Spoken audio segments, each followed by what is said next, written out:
Before I call the next item of business, I want to make clear the expectation of conduct in the public galleries. The debating chamber is a place for MPs as elected representatives to debate important issues. The public are very welcome to watch proceedings in the House. They are not permitted to take part. An exception to this rule has been where speakers have allowed for waiata, following treaty settlements and other bills, the passing of which recognises a significant occasion. Free and unintimidated speech underpins our democracy and our parliamentary democracy. Members of Parliament must be able to debate issues without interruption from the public galleries. That becomes even more important when a bill before the House does not meet favour with all who are viewing its proceedings. Accordingly then, if anyone interrupts proceedings from the galleries, they will be removed and not permitted to return. I call on Government Order of the Day number 1. Point of order. Chloe Swarbrick. Mr Speaker, I seek leave for the order of the day for the first reading of the Treaty of Waitangi Principles Bill be discharged. Leave is sought. Is there any objection to that course of action? Yes. No. There appears to be objection. Point of order. The Hana Rawhiti Clark. Mr Speaker, we seek to move an urgent motion that Te Pati Maori is granted an additional 5-minute speaking slot for the first reading of the Treaty Principles Bill. If enacted, this bill will have a devastating intergenerational impact on our mokopuna. Leave is sought for that purpose. Is there any objection? There appears to be objection. Principles of the Treaty of Waitangi Bill, first reading. Mr Speaker, I present a legislative statement on the principles of the Treaty of Waitangi Bill. The legislative statement is published under the authority of the House and can be found on the parliamentary website. Point of order, Debbie Ngarewa-Packer. Mr Speaker, according to Standing Order 116, matters subject to judicial decisions may not be referred to in any debate. Te Tiriti o Waitangi underpins the judicial system in Aotearoa, and therefore Te Tiriti o Waitangi and its principles are currently being adjudicated in all cases currently before the courts. It would be inappropriate to debate this matter until all of these court cases have been concluded. Well, that would be an interesting proposition if it were realistic. It's not. Regardless of the status of the treaty, if you look at all sorts of other documents that support the Constitution of or constitutional arrangements of New Zealand, then you could make the same case, and therefore all debate in the House on all matters would be suspended. Honourable David Seymour. Thank you, Mr Speaker. Point of order, Debbie Ngarewa-Packer. Thank you, Mr Speaker. The member is in contempt of the House according to Standing Order 418H. He has provided a bill which contains false or misleading information in an attempt to erase the rights of tangata whenua and sell our resources to offshore interests. Well, that would be a matter for the House to deal with, not for me to deal with by way of points of order. Well, contempt of the House. Contempt of the House is a matter that you are suggesting. I'm certainly not going to rule on it because this is a bill that has been through a process inside the various you'd say arrangements between parties before. In fact, there is a thing called the Legislative Committee to get here.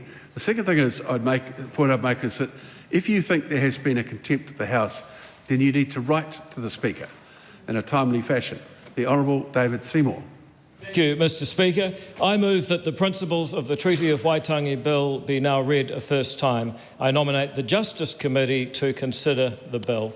Mr Speaker, in 1975, this House passed the Treaty of Waitangi Act. That Act's preamble says it was, quote, established to make recommendations on claims relating to the practical application of the principles of the treaty and, for that purpose, to determine its meaning and effect and whether certain matters are inconsistent with those principles, end quote. There was one big problem.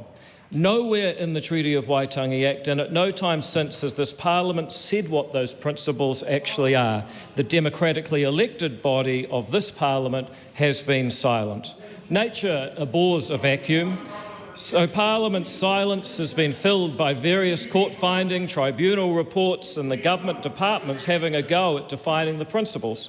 They've variously arrived at the Crown having a duty to partner with Māori, to protect Māori's self-determination, to consult and redress past wrongs. What all of these principles have in common is that they afford Māori different rights from other New Zealanders. And I know why that is. Lawyers, with their training, they can't help but see a contract, and their instinct tells them to interpret a contract instead of ask what is the best constitutional foundation for a country. Seeing the treaty as a, quote, partnership between races, as the Court of Appeal once said, does not work as a constitutional foundation for a country.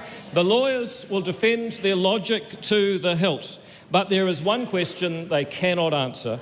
Where in the world is it a good idea to give citizens different rights based on ancestry? Where in the world has that approach been a success? Dividing people into tangata whenua, land people, and tangata tiriti, people here by dint of the treaty. A point of order. Point of order. Debbie Ngarewa-Packer. Reference 119 to sovereign. It is offensive and members cannot make reference to the sovereign. We have our own sovereign as Māori. We have never ceded sovereignty. What the Minister is doing is deliberately bringing in disrepute and making references to sovereignty of Māori. No, look, I'm sorry. That's not a point of order that can stand against the cited point of order. It's quite clearly that I'm not going to go into the constitutional range. Standing order doesn't stand. The Honourable David Seymour. Mr. Speaker, we can all think of examples where dividing people up by their race or religion has failed badly.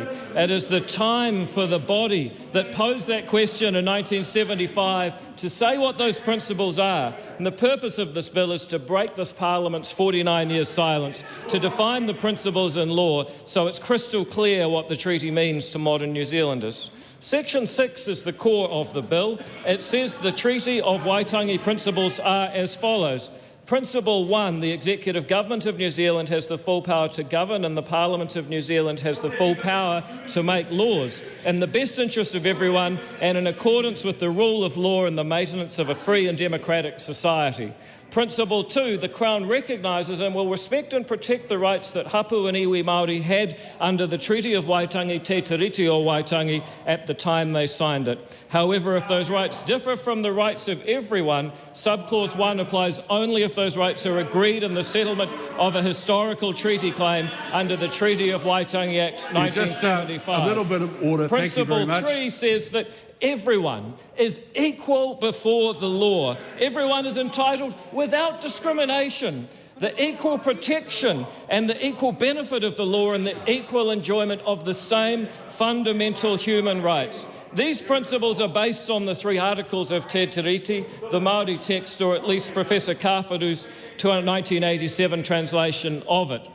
I'd like to thank the officials at the Ministry of Justice, who I suspect don't all agree with this particular kaupapa, but have been scrupulous in their professionalism and shown what the public service in New Zealand can be. The bill has other important sections. Section 7 says the principles of the Treaty of Waitangi, and Section 6 must be used to interpret enactments. In other words, where there's a legal reference to the principles, this interpretation must be used. Section 8 says that the bill is not to apply to interpretation of the Treaty Settlement Act. In other words, treaty settlements are safe. Some people have said that the bill threatens treaty settlements. It does not, and there's no reason for anyone who's read the bill to say so anymore. Section 9 says nothing in this Act amends the text of the Treaty of Waitangi or Te Tiriti o Waitangi. Once again, many people have falsely claimed this bill rewrites the treaty. There's even those who campaign for toi tu te tiriti, or leave the treaty undisturbed. In black and white, this bill does not change the text of the treaty itself. What it does do is confirm the government has the right to govern New Zealand and this Parliament has the right to make laws in the best interests of everyone. It commits to protecting the rights of everyone. Sorry to interrupt the member, but this barrage, constant, has to stop. I'm actually hearing some of the comments that are being made, and if people think that they are in any way enlightening the debate, they are seriously deluded. So we'll have a very rare and reasonable comment only. The Honourable David Seymour. Thank you, Mr. Speaker. It commits to protecting the rights of everyone, including Māori, and upholding treaty settlements. It commits to give equal enjoyment of the same fundamental human rights to every single New Zealander. The challenge for people who oppose this bill is to explain why they are so opposed to those basic principles. The bill does something else, and that's the answer. It democratises the principles of the treaty. It gives everyone a say. The commencement clause says the principles of this bill only come into force if a majority vote for it to do so in referendum. And as I mentioned, the principles we know today have been created by a small number of New Zealanders, even though we all have to live within them. But if democracy means anything, it means each and every person has a say in how the rules we all live under are made. It is that democratisation of the treaty that is so important. The big change here is the idea that each person has a say on the rules they live under. Even people who are convinced this bill will not become law are determined to stop it being discussed, and that's why you hear so much outspoken criticism of it. They know that whether or not this bill becomes law in this term of Parliament, it's only a matter of time before its logic prevails. That's why they say kill the bill, because they can't kill the idea behind the bill, especially not the idea of each person who lives legally in this country having equal rights. Now, let me say, I recognise there are people in Te Ao Māori who do not trust the state, and with good reason. The mai, or the pain that's grown up over centuries, is real. Land taken, culture and language squashed, discrimination in public life. There are those who say this bill takes us back to the 1950s and earlier. I hear those who seek to stir up fear and division, saying this bill will strip people of their mana, their taonga and their reo. That is simply untrue. My mission in politics is to empower every person in every community to choose the life they want to live. It's at the core of my belief system. And funnily enough, it's the same belief system that drives many Māori activist movements. I believe that you should be empowered to do what you want with your land, to start your own school or your social service in your rohi, using tikanga Māori and Māori language. Start again, it's not going to cost you time. What is it so hard? Why is it so hard just to listen to an argument before offering a rebuttal? Can't be too hard.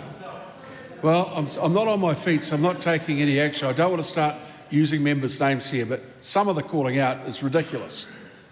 The Honourable David Seymour, resume.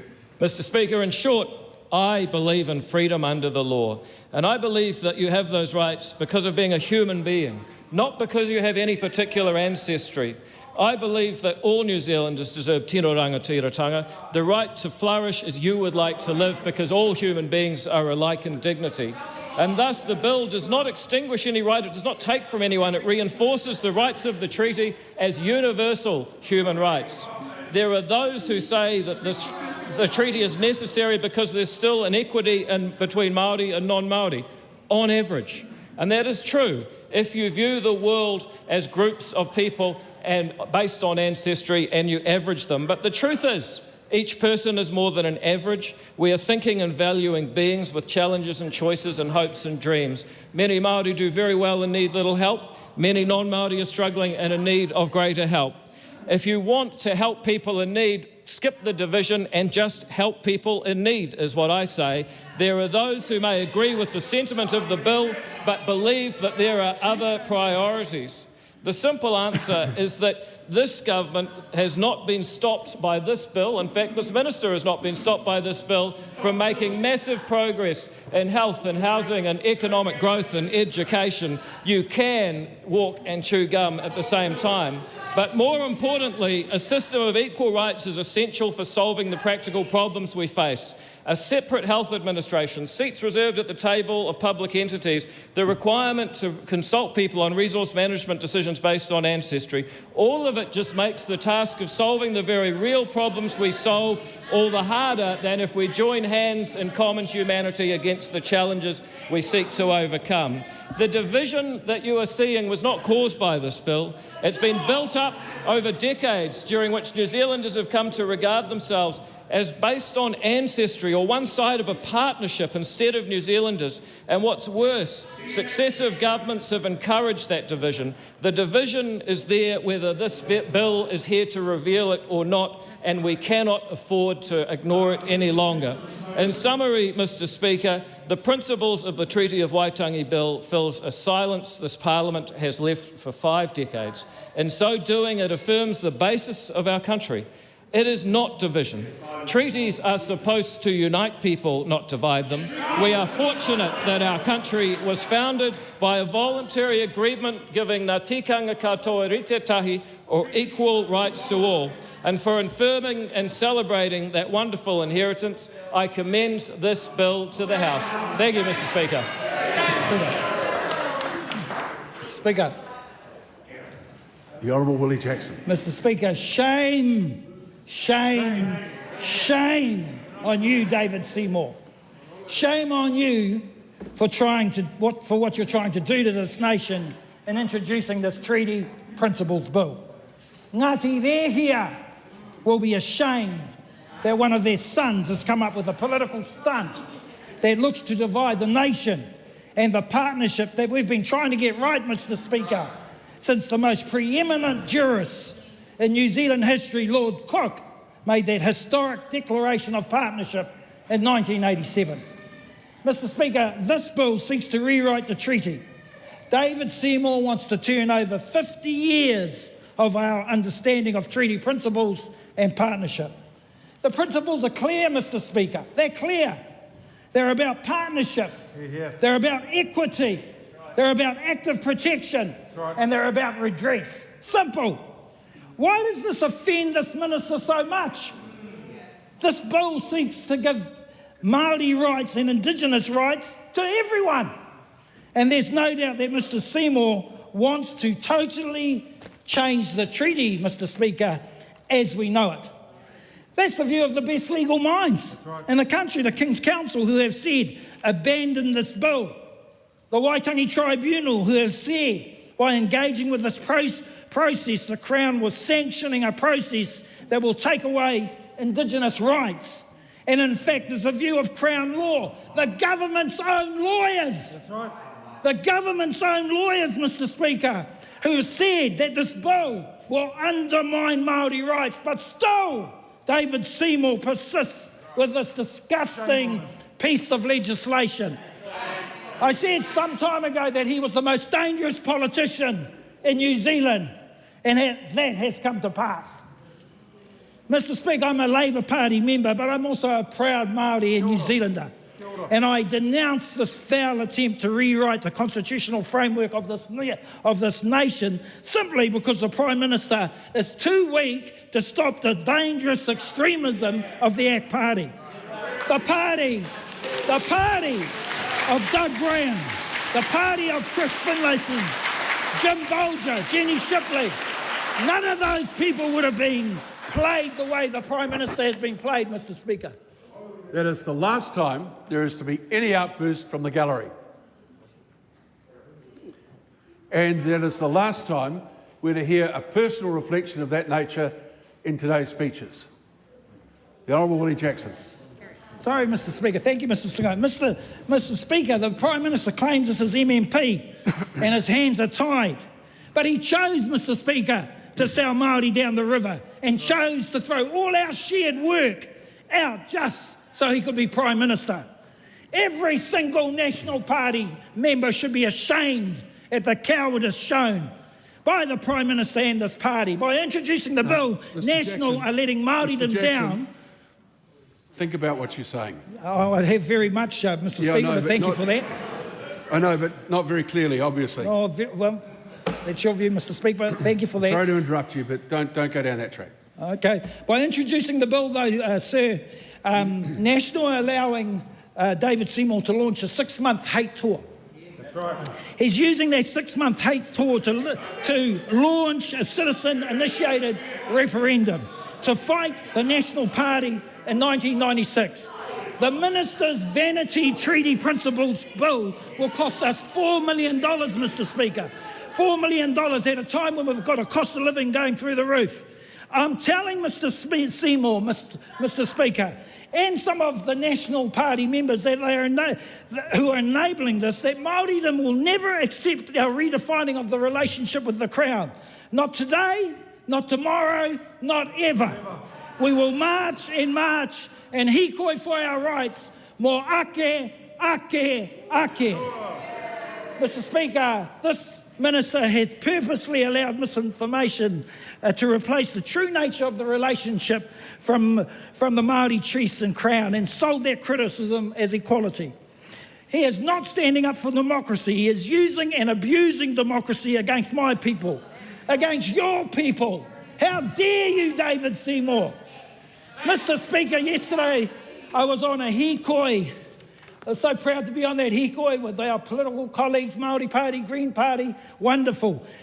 Asians, Māori, Pacifica were all there. They gave me a clear message, Mr Speaker, and I agreed to give that message here today. This is to you, David Seymour. You fuel hatred and misinformation in this country. You bring out the worst in New Zealanders. You should be ashamed of yourself, and you are a liar.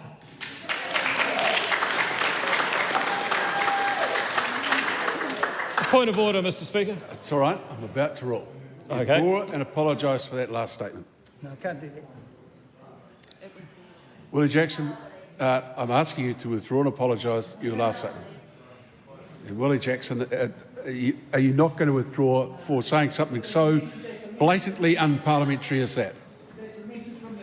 It doesn't matter who it came from. You used the term in the House. You made the accusation in the House. Withdraw and apologise. All right, then I'm going to have to ask the member to withdraw himself from the House for the rest of the afternoon.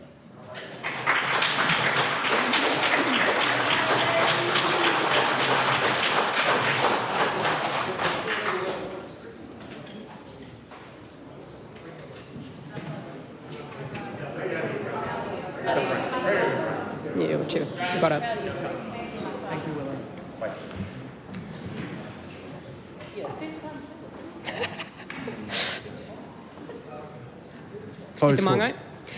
When you're accustomed to privilege, equality feels like oppression. That, Mr Speaker, is what is behind this bill. Its architect tells us that this is about equality, but we do not have equality in this country. Pick almost any statistic that you like. Housing, incarceration, health, life expectancy. Māori get unfair and unequal outcomes because of unfair and unequal treatment, which started with the Crown's intentional, violent actions to dishonour Te Treaty of Waitangi. But, Mr Speaker, this is not just about Māori. This is about all of us.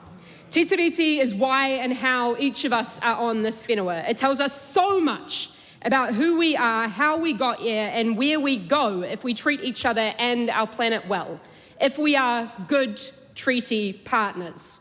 Capitalism. That is an economic system with the key priority to turn profit at almost any cost, needs colonisation. This insatiable, unsustainable economic system needs to assimilate and acquire new frontiers to exploit. It needs to turn every citizen into a consumer and to commodify our natural world. And right now, in this country, the biggest thing standing in its way is the resilience and the fire in the enduring movement for mana motuhake. Mr Speaker, when Te Tiriti was signed, Māori outnumbered Pākehā 40-1. Can you imagine a small group of people coming to this country, signing an agreement to look after themselves in orderly cohabitation, then instead taking our land and our language? Well, that is the abridged history of Aotearoa New Zealand. That is what the British Crown did in establishing this Parliament and its institutions. The legacy of that violent oppression, theft and colonisation and the breach of Te Tiriti o Waitangi is represented in today's deeply unequal and unfair statistics. In people's lives, Mr. Speaker, Pākehā mā, tauiwi mā, we have been told for almost all of our lives that Maori sovereignty is something to be afraid of. Who has been telling you that? Who benefits and who pays the price? The discomfort that you feel, that I once felt, is an invitation to listen, to learn, to understand, and to honour. Te Tiriti o Waitangi is a gift. It is a blueprint of an Aotearoa that respects people and planet. It is the antidote to the exhaustion and the disenfranchisement that I know profoundly is felt in communities across this country right now. Now, some politicians will tell you that we just need a clean slate to the past. They will tell you that people today should not be held responsible for the actions of our forebears. So let's be really, really clear here. You do not need to be personally responsible for the historical dishonouring of Te Tiriti o Waitangi to actively benefit from that horrific legacy today. That is the truth. But this Parliament does benefit. All 123 members of this Parliament do benefit. The power in this place, in this Parliament, was built on a legacy of deceit, dehumanisation and domination. And today, all 123 members of Parliament will vote to either further entrench that utterly shameful legacy or to be honest and to do something about it. The Prime Minister has told us that there's nothing that he likes about this divisive bill. He's told us that the National Party don't support this bill. Mr. Speaker, any member of Parliament in this chamber right now can call for a personal vote on this bill to vote differently from their party, to put the country above partisan politics. A leader or a whip cannot stop MPs' constitutional right to vote how they know that they need to. Mr. Speaker, my question to MPs is, are you here to hold on to power at any cost? Or are you here to do the right thing? Are you here to listen to your conscience, or are you here to give it all up on one of the most significant votes in this House in our lifetimes? Because if you wear the mask for a little while, it becomes your face. We are what we do. If you vote for this bill, this is who you are, and this is how you will be remembered. Toitu Te Tiriti. Mr. Speaker. The Honourable Paul Goldsmith. Thank you, Mr. Speaker. The background to the arrival of this bill for its first reading in Parliament has been well traversed. Coalition agreement between ACT and National stipulates that National will support the Treaty Principles Bill for its first reading and to select committee, and that's what we're doing today. The Prime Minister also has indicated many times that as far as the National Party is concerned, that as far as our support will go. Parliament first referred to the principles of the treaty in the 1970s, but never defined them. The court stepped into that vacuum over the past 30-odd years. The principles of the treaty, such as the concept of partnership, have gained more and more weight over time. It is, of course, appropriate for politicians and the public to debate what the treaty means today and what it should mean in the future. The interpretations given by the courts are not gospel. We should be able to debate these things. Our concern comes, however, with the process under this bill, whereby Parliament would simply set down its interpretation of the treaty and then seek a majority of the public to confirm it in a referendum. This is a crude way to handle a very delicate subject. With a wave of the wand, as it were, we would unwind more than 30 years of jurisprudence, winner takes all. Of course, there will be a wide variety of views amongst Maori, just as there is amongst any group. But those opposed to the changes will likely conclude that fundamental change is being imposed on them by a majority if it were to pass. That would risk stoking an already keen sense of grievance. It would risk increasing divisions in our country rather than reducing them. That's why National has indicated it will not support the bill in its final stages or for it to be put to a referendum. We believe the better way to address the many legitimate questions about the role of the treaty in our democracy today is to progress the numerous specific changes we are making issue by issue.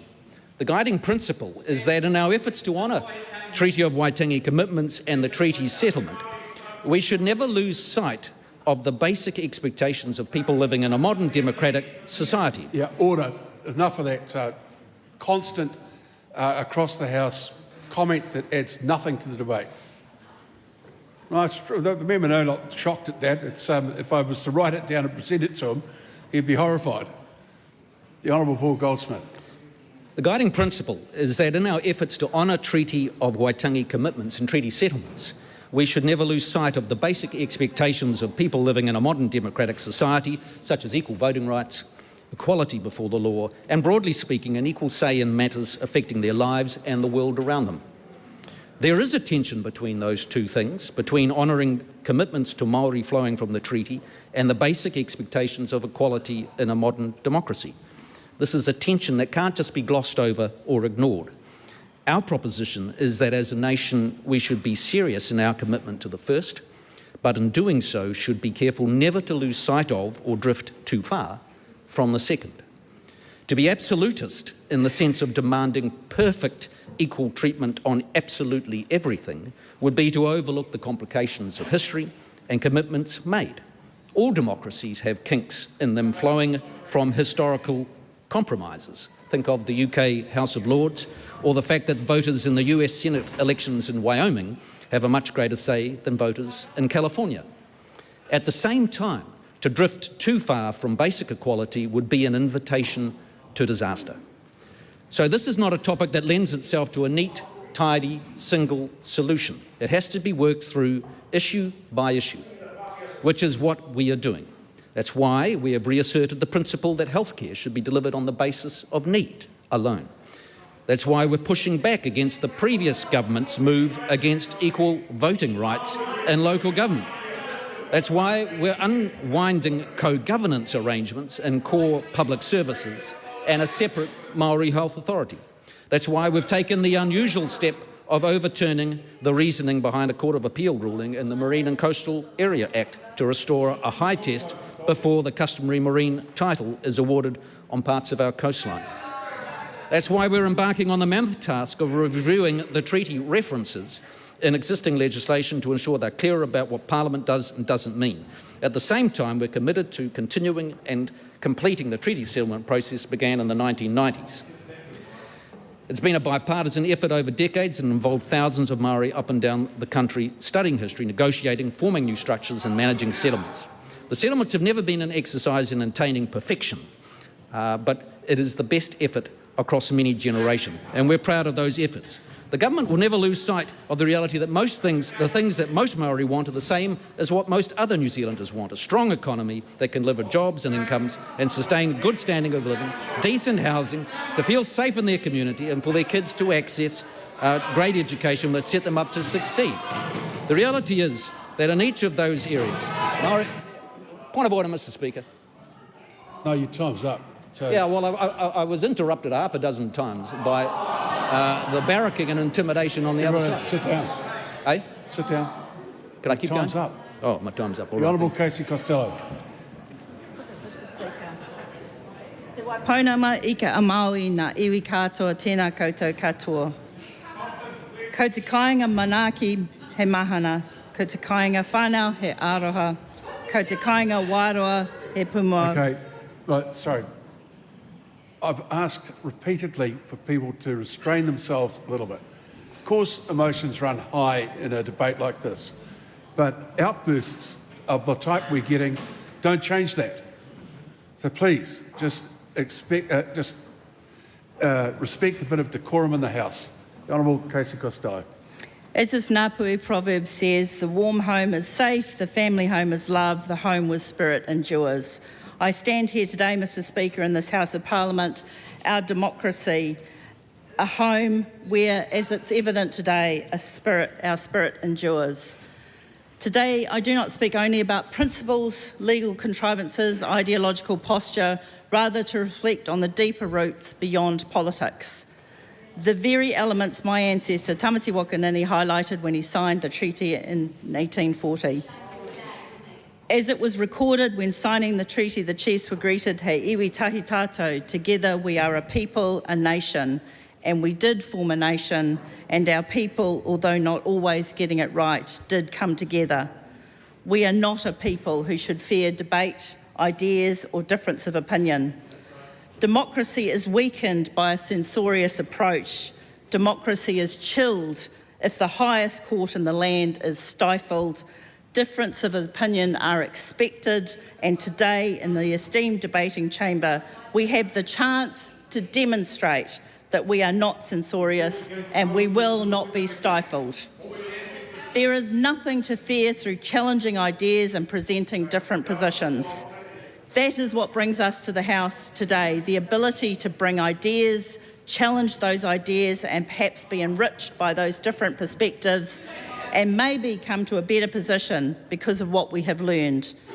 New Zealand First has a very long and consistent history, Mr. Speaker, on our position regarding the treaty principles.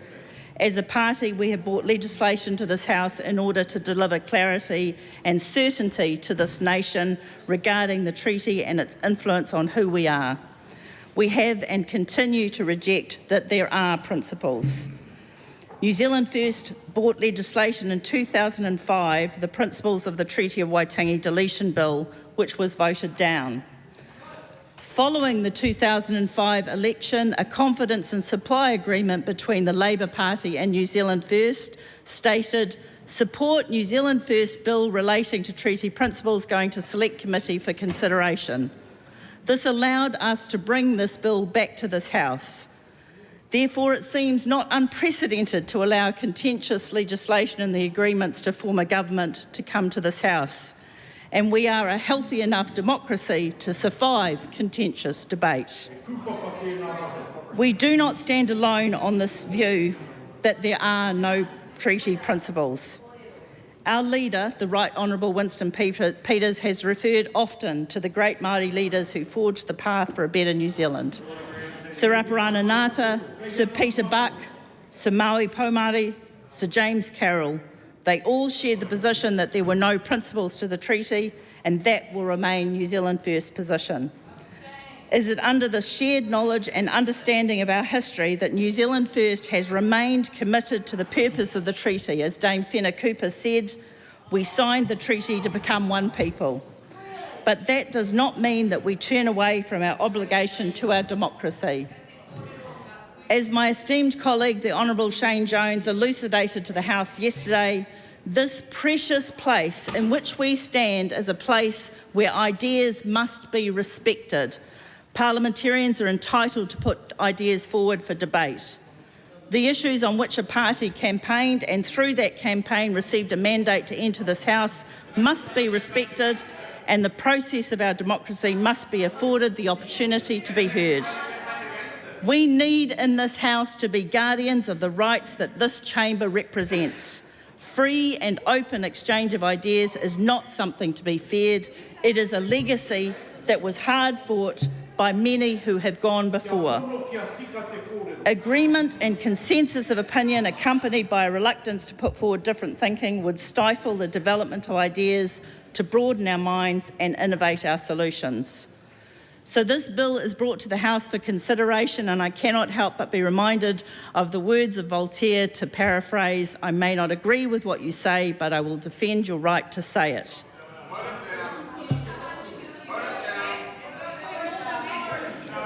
It is important to maintain perspective and dignity in this debate, and we do not allow this to become antagonistic.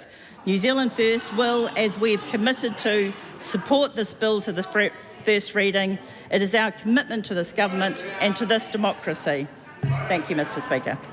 How can the House call for greater respect across the aisles with that sort of commentary coming during a member's speech. Just calm it down. Rawiri-Waititi. Mr. Speaker.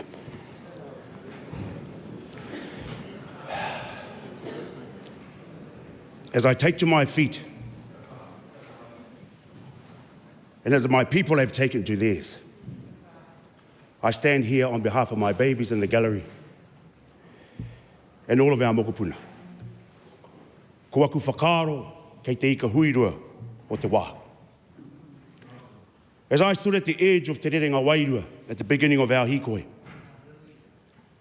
ka tangi koto koto kia koro bomb gillies and my taina Ricky Mitai. Both are the epitome of kotahitanga in life and death. The kotahitanga of the Māori battalion on the battlefield meant their survival and success. They knew that division would be fatal, a lesson to us all.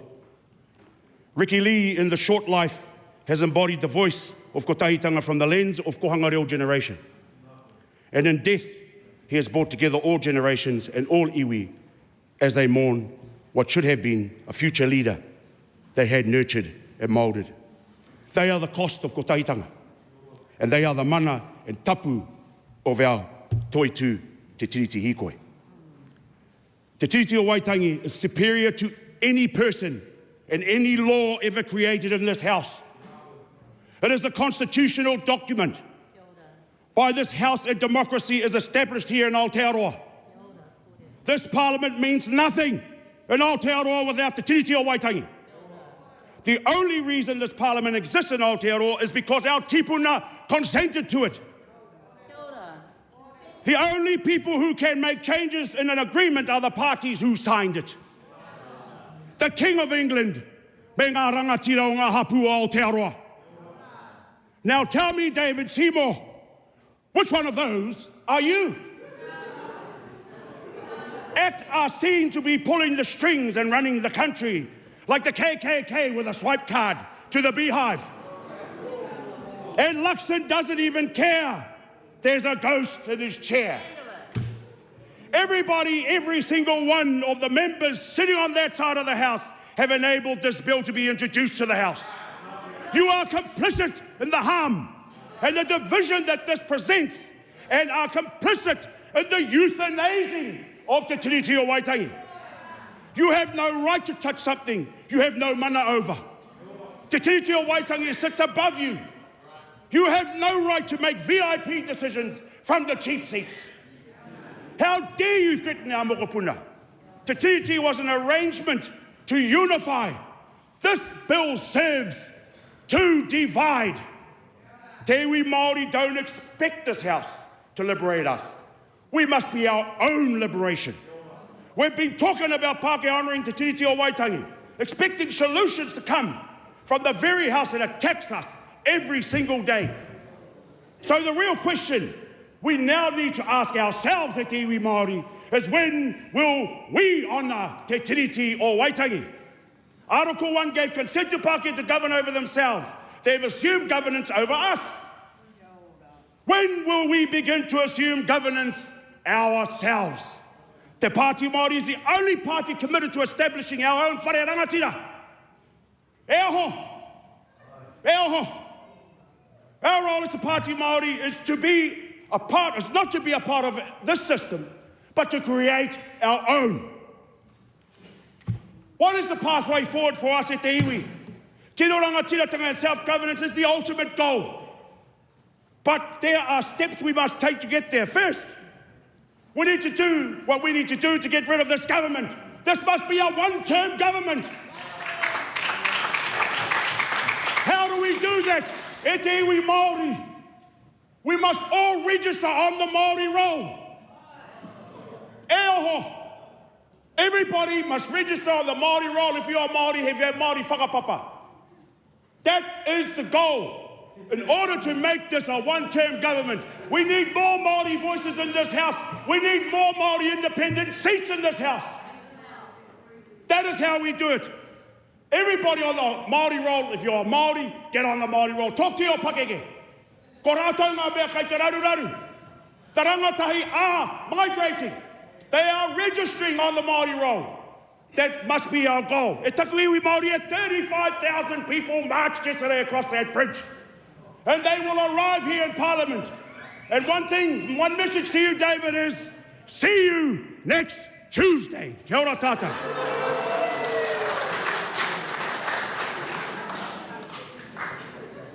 The Honourable Louise Upston. Mr Speaker, thank you for the opportunity to speak on this bill. As I reflect on the 16 years... Just wait till the House and galleries go quiet. Mr Speaker, Honourable Louise Upston. As I reflect over the 16 years that I've been a Member of Parliament, as a country we have faced some significant challenges. And I know that we are better when we face them together, when we are united. National's long-held position is that a referendum on the treaty would be divisive and would not deliver an outcome that takes our country forward. It's a simplistic approach to a very complex issue. Over successive decades, our country has grappled with how to deal with the treaty, and of course, significant challenges remain. National has never shied away from the challenging issues or the hard work that is needed. Working together through the issues around the treaty on a case-by-case, issue-by-issue basis.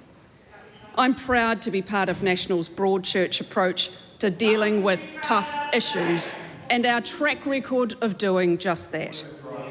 We have actively progressed treaty settlements to address historical wrongdoings. We continue to build on the relationships that we have forged with iwi Māori over the decades. We have reversed a number of Labour's divisive co-governance policies like Three Waters and the Māori Health Authority. We are working through specific instances where the treaty is mentioned in legislation, and we need to be clear about what it means in the context of that legislation. It is a harder approach, but it is the right approach because it will deliver enduring solutions. It is simply not realistic to suggest 184 years of debate can be settled with the broad stroke of a pen. Mr Speaker, National's focus and motivation on improving outcomes for all New Zealanders by rebuilding the economy, restoring law and order and delivering better public services. Through government, business, iwi and community working together, we will have a greater impact on the people we serve. This bill does nothing to help. I am determined to build a society that breaks down barriers for Kiwis with the highest needs. Too often, those with the highest needs are Māori. And in many cases, Mr Speaker, Māori have the answers. And I'm proud of the work that we do to support a by Māori, for Māori approach. We are working to help New Zealanders with a package of reforms to get our kids back to school and learning the basics brilliantly, through programs that support families to move out of motels and into stable housing, and by helping people move off benefits and into work. This is how we improve lives and opportunities for New Zealanders. This bill does nothing to help. Mr Speaker, MMP is a complex environment, and all parties are required to make compromises to form a government. National will uphold the coalition agreement with ACT and support their treaty principles bill at first reading, allowing it to go to select committee. However, we will vote against it at the second reading, as this bill does nothing to help. Speaker.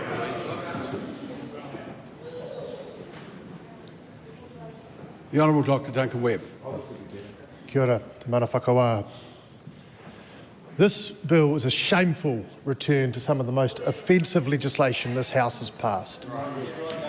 When we look back and we think of the Māori Prisoners Act in 1880, suspending trial rights for Māori at Haka, the New Zealand Settlements Act 1863, confiscating land after Tainui Wars, the Tūhanga Suppression Act of 1907 banning traditional practices, and the Native Schools Act of 1867 banning the use of te reo. We look back now, we think, how could Parliament have been so wrong, so fundamentally at odds with the promises made in the treaty, so racist? Yet here we are. Christopher Luxon, you are presiding over the most racist piece of legislation in 100 years. You could use the word is, but not you. Just I'll take a liberal approach generally, but getting a little bit tired of the number of accusations firing my way at the moment. So you could word that a different way. No loss of time here. I'll continue. This bill is a bill that's so obnoxious that 40 King's Council have spoken out against it. They point out that this coalition government's treaty principles bill seeks to redefine in law the meaning of the treaty by replacing existing treaty principles with new treaty principles which are said to reflect the 3 articles of the treaty. The problem is they don't. By imposing a contested definition of the 3 articles, the bill seeks to rewrite the treaty itself. But the treaty has endured, despite everything, a hastily drafted document that has versions in Māori and English that don't agree with each other. A treaty which this House has repeatedly ignored. A treaty that the courts once called a nullity, but its spirit has endured. Māori have never given up. They have been tenacious across generations. In the treaty, there is an underlying agreement and an intention between the Crown and Māori to work in partnership, to recognise their respective spheres of authority, and to protect, promote and preserve those things which are Māori. This bill seeks to do away with this by rewriting how the treaty works, by creating a new and deeply objectionable principles which deny the authority of Māori. What then is the promise of Te Rangatiratanga in the treaty? In the words of those 42 distinguished lawyers, this new principle erases the Crown's Article 2 guarantee to Māori of Te Rangatiratanga. It seeks to undermine the chieftainship and self-determination and their political authority.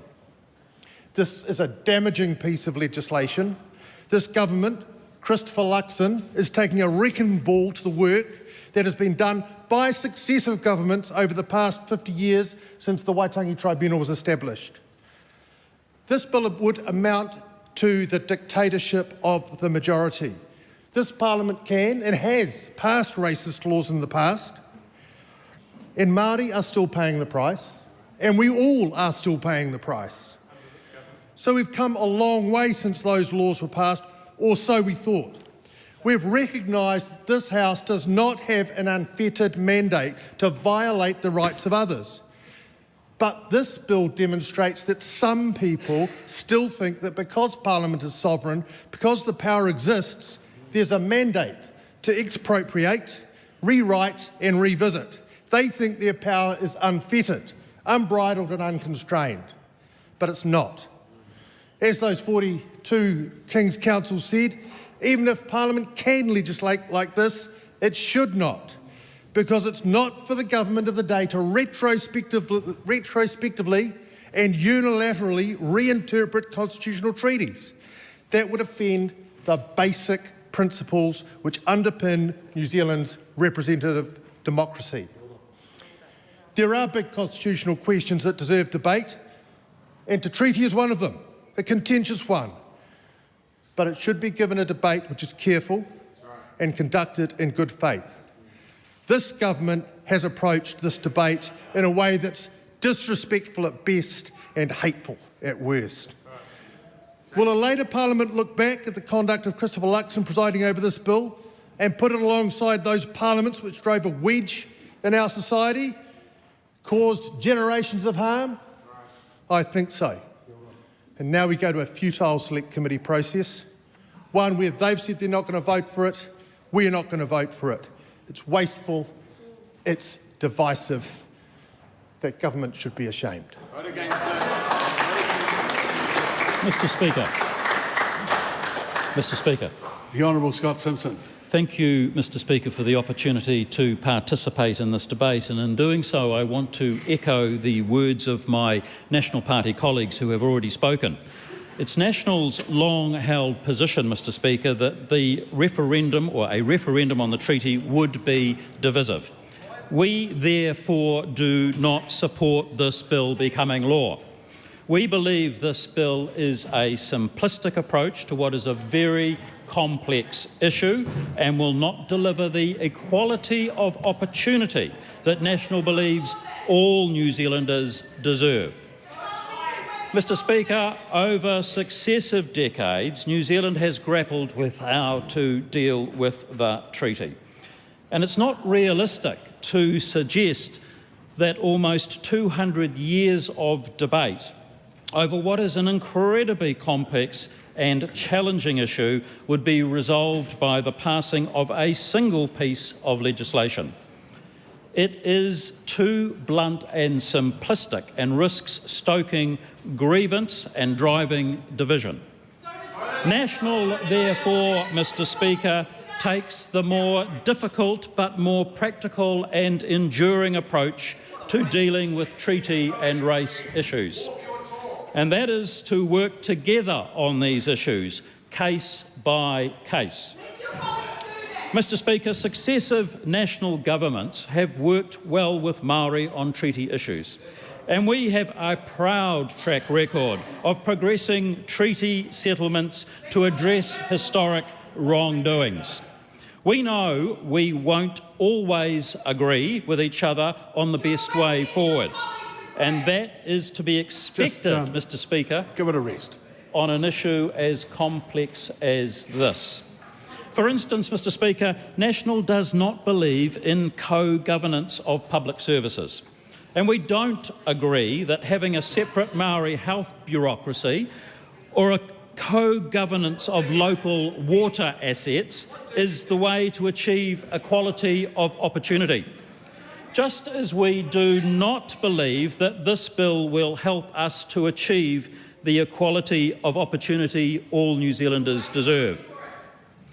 National was elected to rebuild the economy, to restore law and order, and deliver better public services.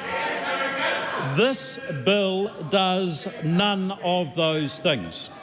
Mr Speaker, the reality of MMP is that parties... Constantly talking like that is not interjecting. It's being disorderly. There are two members particularly who've done it repeatedly throughout the afternoon, and I've been very, very tolerant. But they should remain silent for the next 2 minutes and 10 seconds, at least. Actually, a couple of days would be good, but the Honourable Scott Simpson. Hope springs eternal. Mr Speaker, the reality of MMP, as I was saying, is that parties are required to make compromises to form a government. That's the essence of MMP. And National has made a commitment to our coalition partner that we will support this bill to Select Committee. And we will honour that commitment today by voting as such. Stop there. What did I just say about constantly talking? No, it wasn't them. I was looking directly at the member who is in my line of sight at the moment. No, please, enough. As I was saying, Mr Speaker, we will honour that commitment today by voting as we have agreed in our coalition agreement. However, National is united in our view that this bill should not pass into law, and that is why we will vote against it at second reading. Thank you, Mr Speaker. Kushla, Tangaere, Manuel. Tēnā koe e te māngau te whare. O tira tātou katoa. E hara taku maunga a hikurangi I te maunga neke neke. He maunga tūtonu, mai ona mata. Engari I tēnei rā, kei te hunuku a hikurangi ki konei, kei te whakahe I tēnei pere kinorawa atu. My mountain, Hikurangi, Mr Speaker, is not a moving mountain. It has stood fast since time immemorial. But today, Hikurangi is on the move, supporting the thousands descending upon Parliament to condemn this divisive, Mau money, mau time a bill. Hoi, ko taku mihi tuatahi I tēnei rā, kia koutou e tuana mo tēnei kaupapa. Kia whai mana tonu te Treaty of Waitangi. Kei te rongo au I tō koutou ihi, tō koutou wehi, tō koutou wana, tō koutou mana, tō koutou tumanako. Tēnei te mihi nui roa atu kia koutou, e whawhai tonu ana mo mātou te iwi Māori, mo a mātou tika.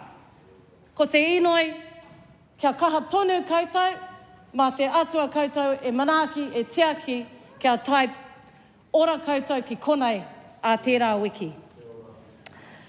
Mr. Speaker, I stand today with a great sense of responsibility to those gone before me and the mokopuna who will come.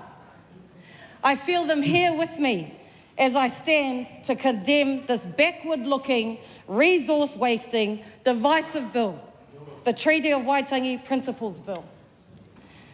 I stand here proud to be Māori, tangata whenua, a proud wiwi Ngāti, but I also stand here ashamed that this government is even entertaining this ridiculous bill. Shame on them.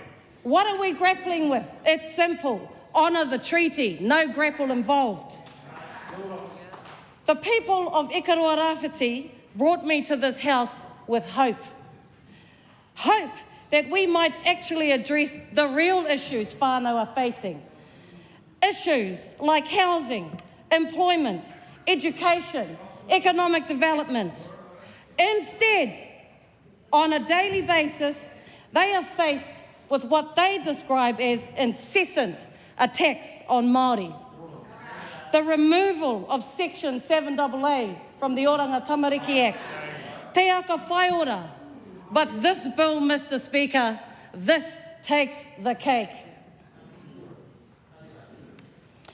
The explanatory note of this bill says that an overarching objective is to, quote, promote a national conversation about the place of the principles, etc., end quote.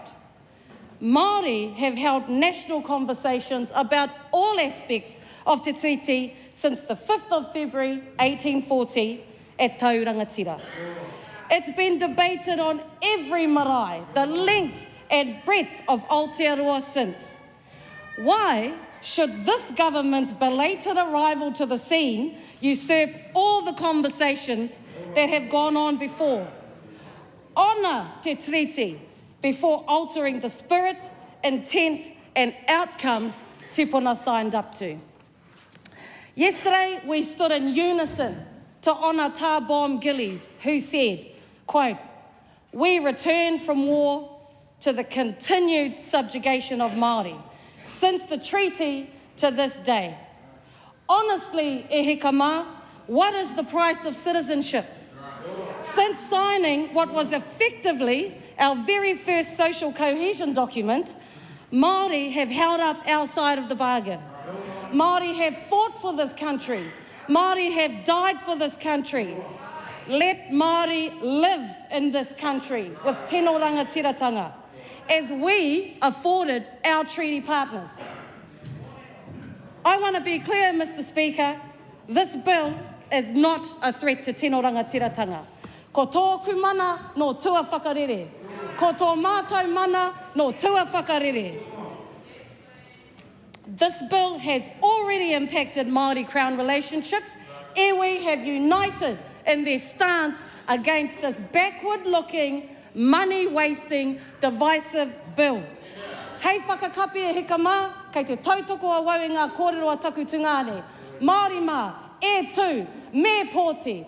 As my favourite banner so far on the hikoi has said, we don't need to change the treaty. We do not need to change the treaty. We need to change this government. Mr. Speaker, I stand united with the thousands across Aotearoa who are descending upon Parliament kei te whakahera wātua wau I tēnei pere, tēnā tātou.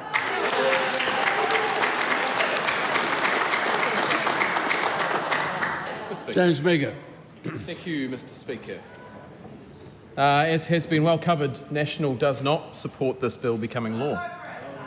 Minister Goldsmith outlined very clearly our long-held position on this bill, and the reasons why we will vote for it to go to a select committee. So the last speech is going to be heard in silence.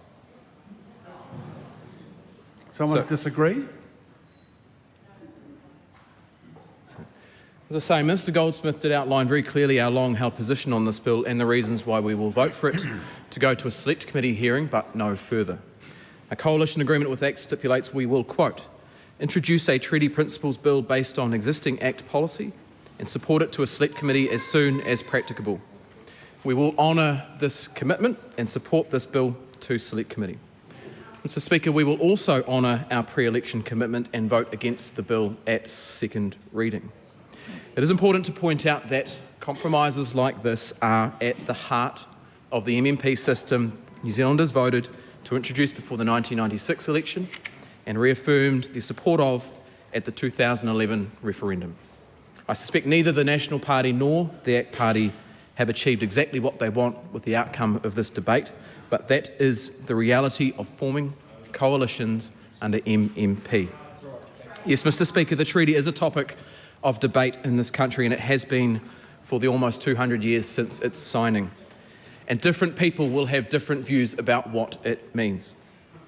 But the things that people stop me in the street about in my electorate are the same things that National is squarely focused on addressing.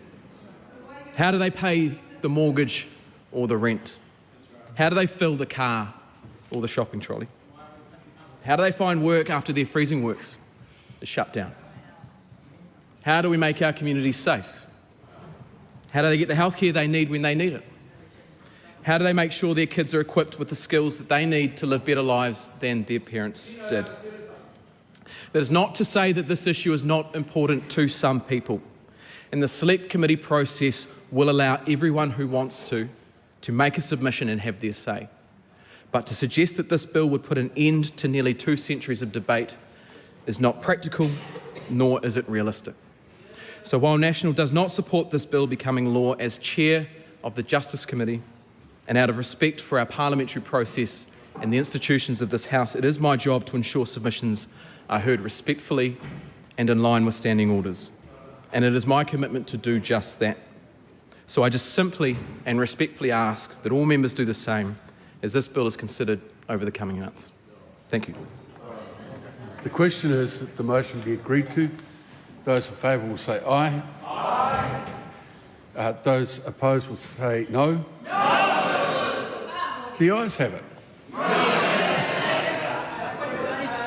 We're in the middle of a vote. We're in the middle of a vote. Mr Speaker, I call that a personal vote. No, sit down. We're in the middle of a vote. The ayes have it. First, a party vote's been called for. Mr Speaker.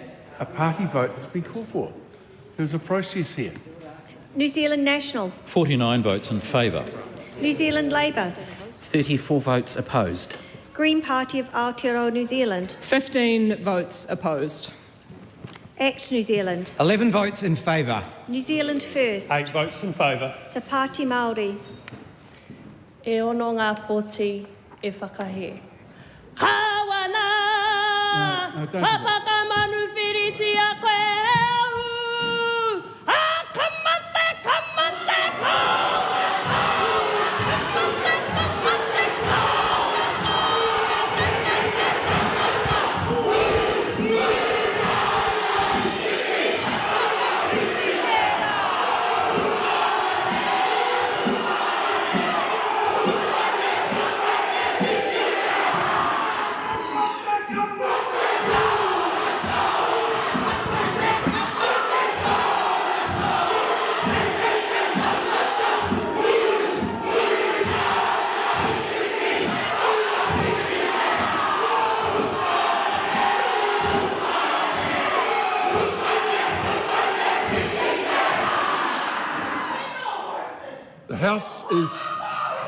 The House is suspended until the ringing of the bells.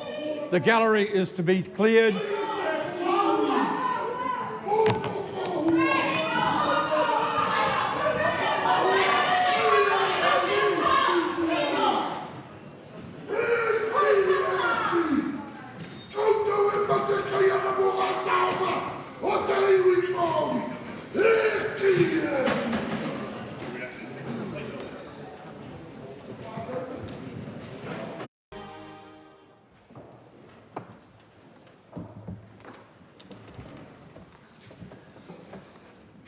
At the end of the principles of the Treaty of Waitangi Bill, Hana Rawhiti Clark misused the voting procedure to stage a protest. Other members joined in. The result is that the vote was not declared and the bill has not yet been read a first time. I'll proceed to that shortly.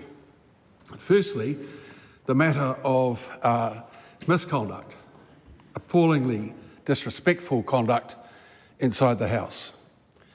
Premeditated actions to disrupt the House by one of its members is grossly disorderly. And I name Hana Rawhiti Clark.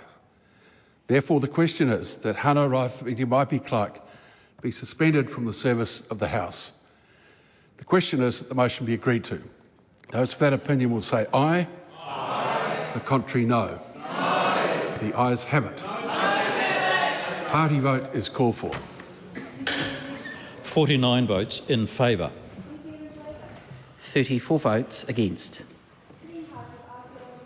15 votes opposed. 11 votes in favour. 8 votes in favour. 6 opposed.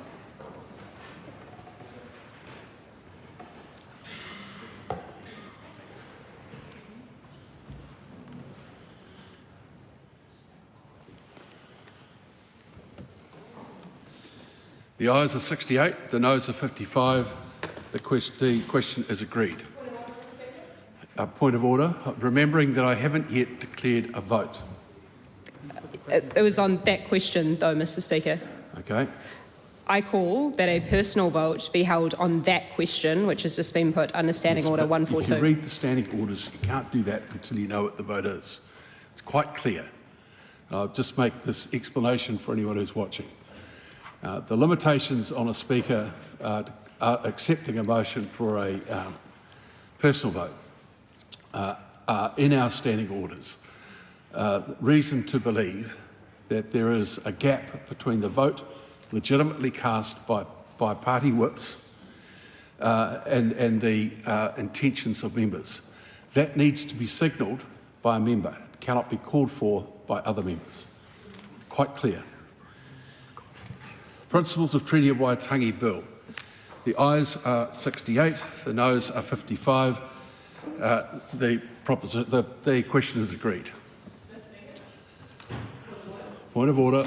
To be clear, the Green Party will allow all of our MPs to vote in line with their conscience and not whip our MPs. So on that note, I call for a personal vote to be held on that question of the Treaty Principles Bill at first reading under Standing Order 142.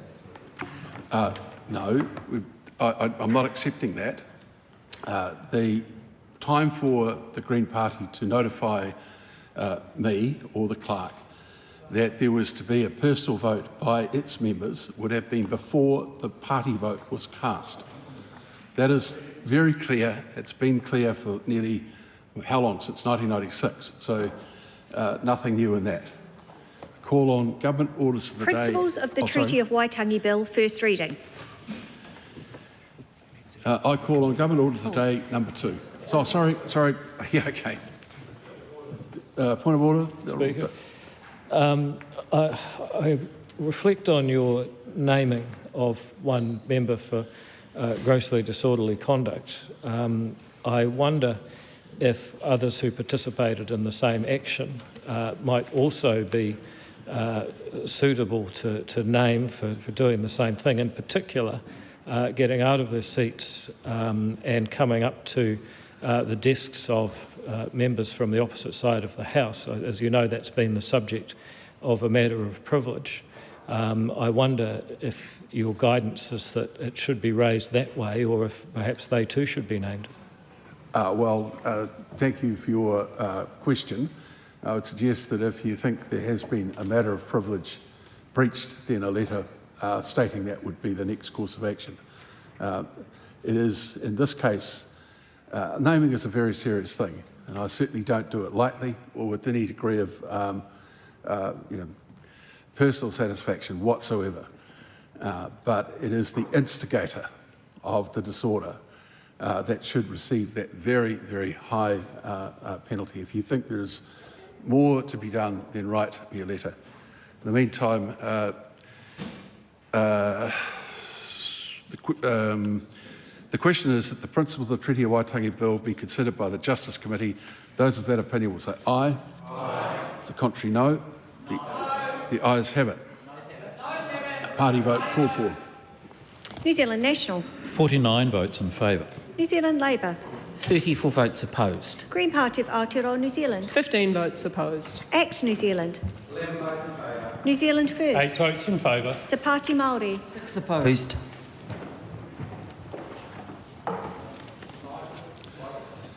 The ayes are 68, the noes are 55. Question is agreed. I call on Government Order of the Day number 2.